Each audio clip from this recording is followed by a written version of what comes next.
On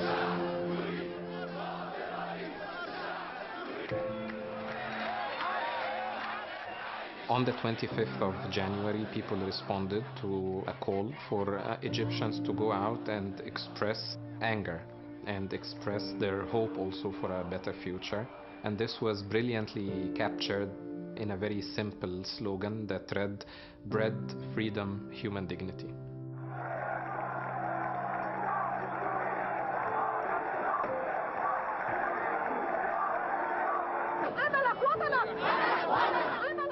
We unseated a dictator after 18 days of protests, not just in Tahrir Square, but all over Egypt. قرر الرئيس محمد حسني مبارك تخليه عن منصب رئيس الجمهورية والله الموفق والمستعان. We felt that this was the first day in the rest of our lives.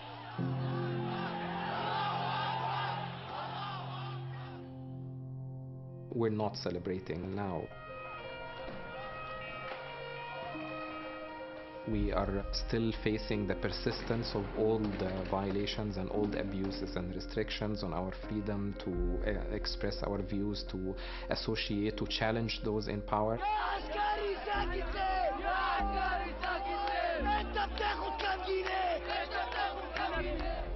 The only way out of this moment of arrest that we find our revolution in is going to be a serious effort to seek the truth about what happened in the last 30 years under Mubarak, hold the perpetrators of violations accountable, and then embark on a process of rebuilding every institution that was destroyed by the dictator. Without this full and comprehensive process of justice and restoring dignity to the people, we are going to continue to live under the same practices and policies as we did under Mubarak, and in that case, then a second revolution is just a must.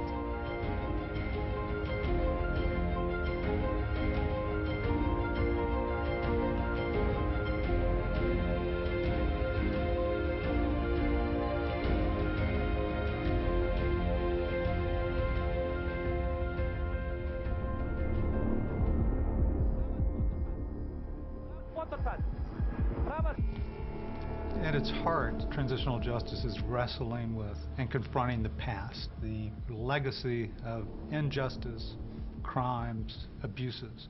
It is only if you address the past that you can have a more prosperous, peaceful, democratic future.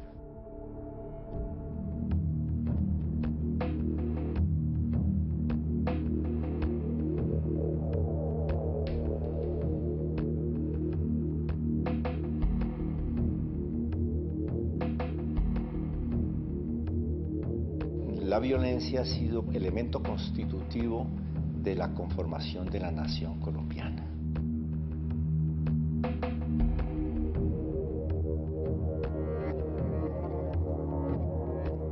Desde épocas anteriores a la República, pero durante el siglo XX, de manera inevitable y con un destino casi shakespeariano, dramático y trágico, la violencia se convirtió en un elemento de la economía, en un elemento del poder, y se reprodujo la violencia como un factor de toda la configuración de la sociedad colombiana. The Lord's Resistance Army, headed by Joseph Kony,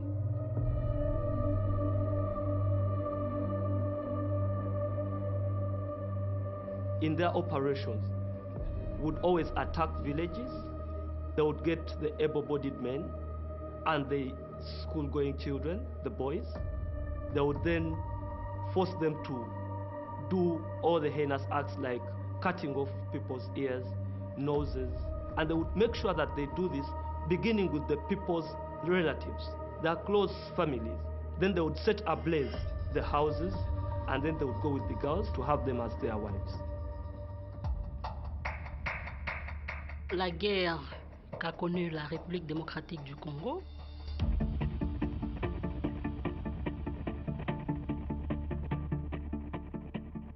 est appelée la Troisième Guerre mondiale parce que, en termes des nombres des victimes enregistrées, on estimerait ça à 4 millions de morts sans compter les nombres de celles-là qui n'ont pas pu être répertoriées. C'est un crime contre l'humanité. What happened in Egypt and Tunisia and what is happening still in the rest of the Arab world taught us many lessons.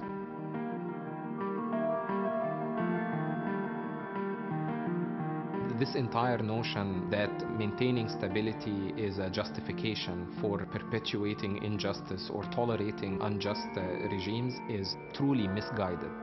That in fact it is injustice precisely that creates the preconditions for instability in the future. Historias personales de desplazamiento, de victimización, de asesinatos en la familia, secuestros, todas las formas de victimización posibles están sintetizadas a veces en una familia. Pues vamos a tener la tercera parte de la población colombiana ha sido víctima en su familia. Quiere decir que aquí no hay una diferencia entre la sociedad y las víctimas.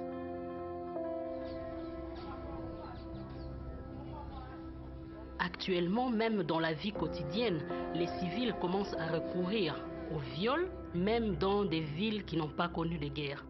Les deux provinces de Kivu, à l'est de la RDC, on enregistre par jour des fois 10 cas de viols. Or, ce sont des cas des femmes qui peuvent encore avoir la force pour aller à l'hôpital se faire soigner.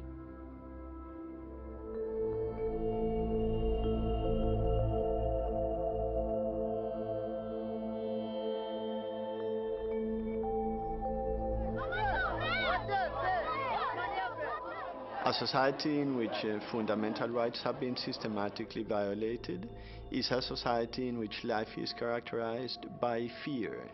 And you live in a context in which the very fact of undertaking some efforts has been thwarted because of fear. You understand how truly important it is to try to make up for the legacies of massive human rights violations. Les gens pensent qu'au nom de la consolidation de la paix, il faut amnistier tout le monde. Or, cette amnistie fragilise la vie de la communauté parce qu'elle se sent délaissée. Elle pense que c'est injuste, aujourd'hui, elle qui a été victime, de se voir non dédommagée en termes de réparation par rapport à ce qu'elle a vécu, mais par contre, son violeur se retrouve être son autorité aujourd'hui.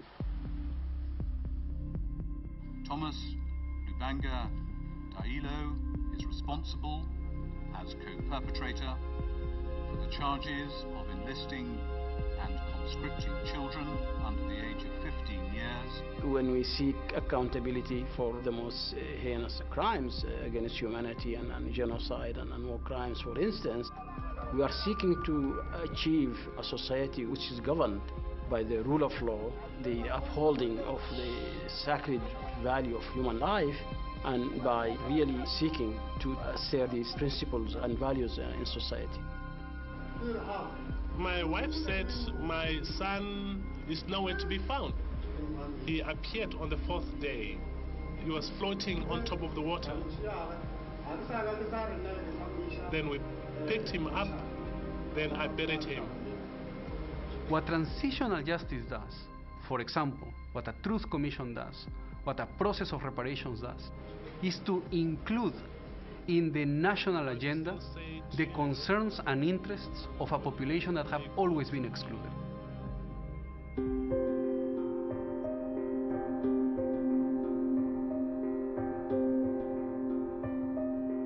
The justice needed at the moment in Uganda is so much more than the criminal justice. We are looking at reparation. And in reparation, we shall look at services like healthcare, resettlement, incentives to have them pick on a livelihood. We shall look at psychosocial support for the victims. Then, from that state, we can always pursue the prosecution of the leaders of the rebel ranks because they don't need to walk away scot-free. The fight for justice is also a fight over narratives, over storytelling, and the fact that we don't have a coherent process of seeking the truth about what happened in the past, holding perpetrators of past violations accountable, rebuilding our country and its democratic institutions. This does not only have an impact on our ability as a nation to move from dictatorship towards democracy, but even the details of what exactly happened in January of 2011 are being contested now. Societies that want to deal with the past do it because they reject the atrocities, the violations that have taken place. There is an enormous hope in transitional justice policies and measures, and that hope is that what you are going to build in the future is going to be radically different from the past.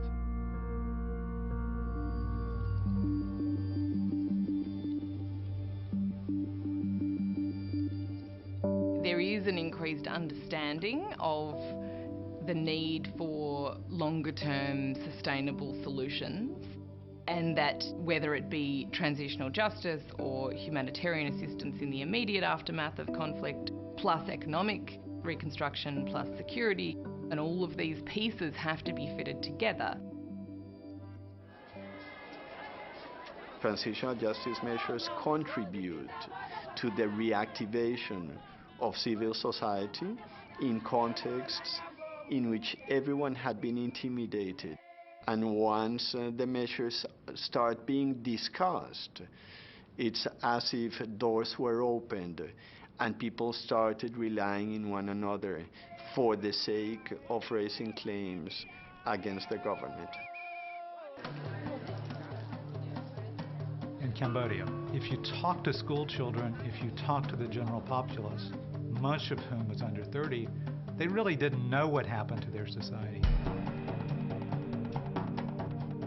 They didn't know in the 1970s, somewhere between 30 and 40% of the population died at the hands of the Khmer Rouge as a result of the trials that have happened there, and the opening up of that dialogue, that public space to talk about what happened. We have a change in the curriculum, so the Khmer Rouge period is in the textbooks now. If we think about a situation like Germany, which also had a difficult transition. Hermann Wilhelm Göring, you must plead guilty or not guilty. One of the things that happened in Germany was that in the curriculum, the truth was eventually taught. We've seen in Argentina and many other places rounds of prosecutions taking place at different times. The value of transitional justice is, as a set of approaches, is that it gives you different strings to draw on at different times, and recognising that none of these processes alone is ever going to be the magic bullet. Colombia has a lot of potential as a success story for transitional justice, but a success that's measured, as in other places, oftentimes in small gains. So you won't have a Colombia with all of its problems solved, but a Colombia that recognizes victims, with institutions that respond more generally to the needs of its citizens, which will find it increasingly difficult to turn the institutions of the state against the population. Fui tratado con maltratos físicos, tortura. Violence in Peru was felt as an experience of others. I think that what processes like the Truth Commission or the trial of Fujimori created was a counter-argument to that. What they created was the presumption that actually this story is something that happened to us, and that there is a common humanity and a common level of empathy and solidarity that we need to activate in these kind of situations.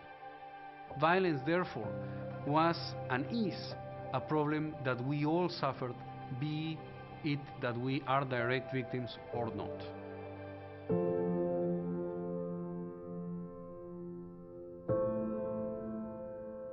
Transitional justice has a big role in restoring dignity. The people need the truth to heal, to see that peace can prevail and to deter future uprisings because of the ills of the past. The promise of transitional justice is that peace is going to be more than the cessation of hostilities. Transitional justice promises the causes of war are going to be squarely faced and squarely dealt with. That is, what truth, justice, reparations, and measures of non-repetition do is to make authentic, sustainable democracy and sustainable peace. People should never be placed in a situation in which they are supplicants, in which they have to beg for a good treatment. This is one of the fundamental ways of measuring progress in modern politics, and one of the reasons why we worry about the implementation of transitional justice measures in the wake of massive human rights abuses.